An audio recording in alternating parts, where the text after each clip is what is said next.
One of the defining features of the coronavirus pandemic for working professionals has been the huge growth in communication via platforms such as Zoom.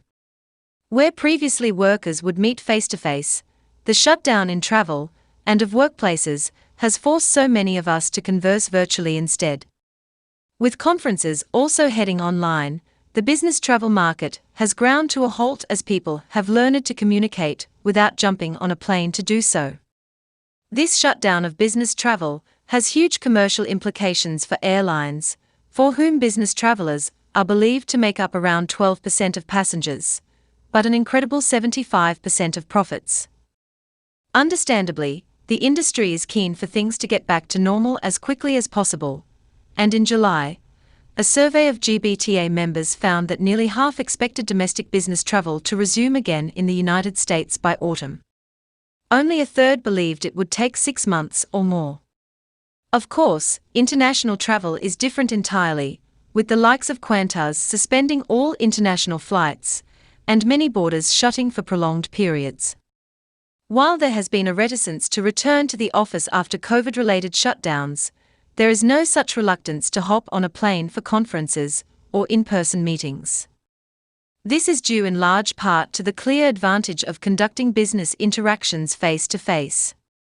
For instance, it's well known that there are various benefits to communicating in person, with even a simple handshake often crucial in forging a bond with someone that underpins cooperation.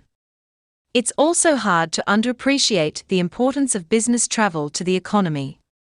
A study from Oxford Economics found that $12.50 of additional revenue is generated for every $1 spent on business travel. A second study, from Harvard's Growth Lab, also underlined the vital role business travel plays in the economy. The research shows that tacit knowledge is crucial to economic growth, and this is being undermined by virtual communication. The researchers used transaction data from MasterCard to map the flow of business travel around the world, and in the process created a know-how index that they believe maps the incoming and outgoing know-how in every country. They concluded that the mobilization of know-how has a huge impact on the economy of nations, with a reduction in business travel contributing to a fall in global GDP of nearly 5%. Despite the evident advantages of a return to normal, the enthusiasm is not felt by all would-be business travelers. For instance, in Europe, there has already been evidence of people switching from planes to trains for journeys, especially when sleeper cabins offer privacy. In the United States, there has been a similarly lukewarm return to air travel, with the industry now not expecting a return to pre-COVID levels before around 2024.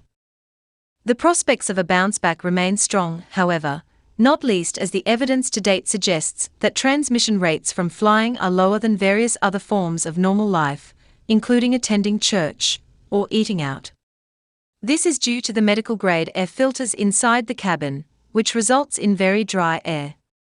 Despite the logic of this, however, the prospect of being tightly packed into a cabin alongside 100 or so other passengers is one that will not appeal to everybody. There is also the growing acceptance and familiarity with virtual communication tools, with the vast majority of the workforce given an extensive crash course over the past 6 months. An almost inevitable global recession is also likely to see discretionary spending fall, which will probably result in travel budgets being squeezed for some time to come. In efforts to cut back on costs, the pandemic has shown that real estate and business travel are among the first areas to explore. Before the pandemic struck, global business travel was on a seemingly unstoppable upward march, and had reached $1.3 trillion per year over the last few years. It's a level that is unlikely to be reached in the coming years, and possibly for some time to come. When business travel does return, it's likely that its form will change, with people expected to perhaps combine meetings so that they get more out of each trip. This is especially likely if, as expected, costs rise as the airline industry struggles to regain some semblance of financial stability. Indeed, the airline industry group IATA estimated that fares could go up by 54%. There is hope across society that what returns after the pandemic is a better version of what came before.